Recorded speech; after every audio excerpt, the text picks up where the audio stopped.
Welcome back, everyone.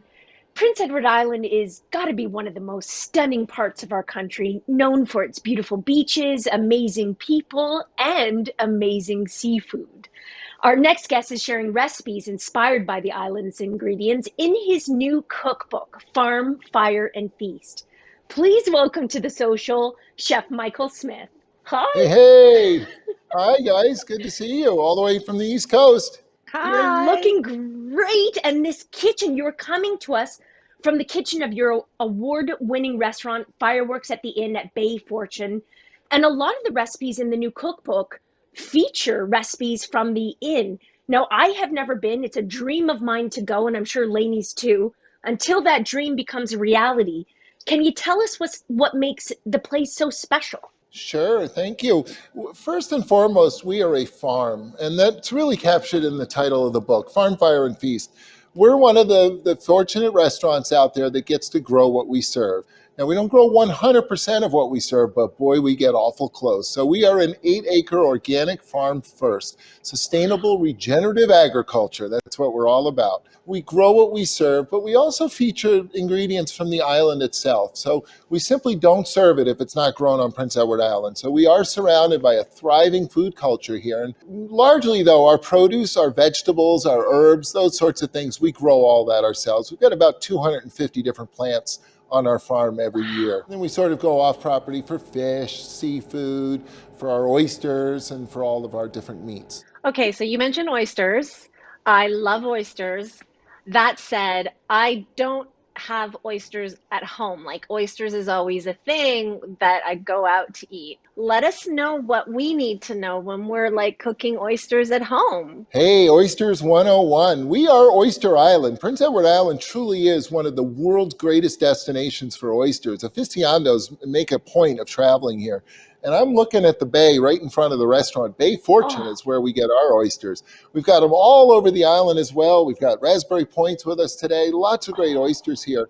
And that's the key. When you're buying oysters at home, go to somebody who's very busy. Go to a trusted local fishmonger that's busy, that's rolling through the oysters, and that's where you should buy them. Look for a Prince Edward Island brand. We have a particular sweetness to our oysters here on the mhm. island that's very discernible, and it is one of the reasons why the world loves our oysters. There's no rock here, no granite, no hard minerals or the like. We're just a big sandbar floating in the ocean here, Mm. and thus all that rain that ends up flavoring the oysters, it doesn't pick up those strong flavors. Nice sweet oysters. All right, Chef Michael, I'm going to go to my fishmonger. I'm going to ask for P.E.I. oysters. I'm going to bring them home, but then I have to shuck them. So, can you show us? And here's how. Okay, let me show you. So look for your first orient yourself on your oyster. So we've got the cup, we've got the flat, we've got the round, and we've got the hinge. And I'm going to take my oyster knife, and you can get these at your fish store, and I'm going to work my way into the hinge. Now, anywhere in that hinge that you can find a little slot is fine. Anywhere. There's no wrong place, because once you're in there, the secret kicks in. And that's one of the nice things about oyster shucking. There actually is a secret. Here's the secret. So your oyster shucker, this knife, is a key in the lock, not a lever. Not a lever. A lever will Ah. break the shell. It's a key in the lock. It's a strong twist. So watch again. So I'm going to work my way into that hinge. Here I go, into that hinge. And now I start that strong twist. Twist, there. And what I just did was break the abductor muscle that's holding that oyster shut, but I haven't cut it yet. So now I'm going to bring my knife above the oyster and cut that little muscle that's right here. It's about 2/3 of the way down. I just scrape against that top shell, cut that oyster loose, and that's what I just cut, that abductor muscle. And then you can see the oyster is actually not connected to the shell. It's not connected. It's just that tiny little muscle that we're up against. So I scrape underneath it. And then, of course, code of the road, first oyster of the day always goes to the shucker. Shuck, slurp, chew, and throw it. Mm. Oh, yeah. Oh, my mouth is watering. I haven't had an oyster in so long. Mm. Me Yes. And neither. chewing is essential. It's essential. A lot of folks, there's this old wives' tale out there, don't chew your oysters. But if you don't chew the oyster, you don't actually kill the oyster, and it's swimming around and everything. So chew your oysters. That's how you taste them. I totally Exactly. Now, Chef Michael, can we talk about fire? Because we see a lot of it behind you, and you love to cook with fire whenever possible. Can you tell us why? Sure. I think for me, somewhere along the way, I realized that life really is about the journey and the destination. And I know that sounds kind of weird, but that's why I love cooking with fire so much. It's the journey and the destination. I mean, obviously it tastes good. This building always smells amazing. There's all of those things, but we're craftsmen. And what we do here at the inn and what this book represents is it's not so much an old fashioned way of doing things, but it is respectful of tradition for sure. And taking the time to cut wood and season it for a few years so it's nice and dry, and then taking the time for hours to build a fire just to die down to a bed of coals that we use for just a few minutes and then eat something and it's gone in seconds, that makes perfect sense to us. It's because it is about every step of the way. And honestly, one of my greatest joys in life is splitting wood. Like, it's zen, it's meditation. Like, it just is. I love splitting wood. I lose myself out there. I have to say, I've never split wood before, but I want to get into the fire. Let's use that fire for some delicious food.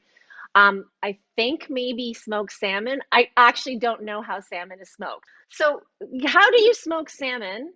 Yeah. And like, are there different ways to smoke salmon? Like, are you saying I can do it at my house? Maybe. I don't know your house, but you're going to make a big old mess and it's going to smell awful smoky. So, but yes, I am saying that, and no beating around the bush. I've written I've written 11 cookbooks, but I'm telling you, this book's a little bit tougher. This is a Shefferly book, but it's also a beautiful book about Prince Edward Island. It's full of stories and pictures and the things that make this place so unique. And there are plenty of recipes in here you can cook. But smoking salmon, that's like a weekend project or a summer Hmm. project. I have We're geared time. up to do it here, and we want to share with you a good way to do it. And for Okay. us, it comes down to the brine, how we brine that fish first, how we Okay. cure the fish. We use spruce Okay. tips when they're in season. Spruce tips are kind of our rosemary, if you will, and they are that nice lime green growth at the end of a spruce tree when it starts to grow. And Ah, we sort of yes. Mm. harvest those and treat them like an herb, and we grind those up, make all kinds of things with those. And we often cure our fish that way before we smoke it. Do you only get spruce tips in PEI, or can I find them here? Can I buy them at a store? Like, Yeah, it'd be hard to find spruce tips at the store, but you can certainly find them just about everywhere in Canada. Spruce trees are pretty common across the country, and okay. everybody's spring is a little bit earlier than everybody else's. But you'll see every year you'll get that sort of lime green growth at the end of all of those needles on that tree. So you brine the salmon using the spruce tips, and then you Yes. eventually smoke it. What would you serve the hot smoked salmon with? We serve hot smoked salmon at the end. We serve it like this with a particular, what we call our seedy Gouda Crisp. These are a particular type Mm. of cracker that we make. They're just delicious. We serve it with a variety of condiments. You could serve it with, say, an aioli. Uh, we like our black garlic aioli. We've fermented some apples over the winter. We may end up using those. I mean, anything really. It's a very straight ahead flavor. And our salmon, we hot smoke it. And so it literally cooks, if you will, during the smoking process, as opposed to, say, smoke that's cold smoked. Cold smoke is common at the supermarket as well. It has that translucent look, and that fish never rises in temperature to the point that it cooks, if you will. So ours is hot smoked. From smoked fish to tacos. Let's talk about tacos because I love in the book you say in our fire garden anything can happen on a taco. Come on, that's amazing. We like to do vegetable-based tacos, so we're constantly looking for different ways to serve vegetable-forward tacos. So here today we've got a charred broccoli taco with the red lentil smear, and we make our own tortillas. It's a bit of a process, but it's well worth it at the end when you get something so tasty and homemade.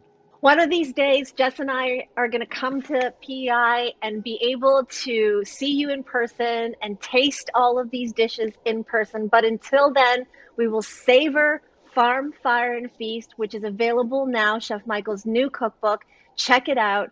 And all of these recipes that he talked about on the show today will be available on our social media channels after the show. We'll be right back.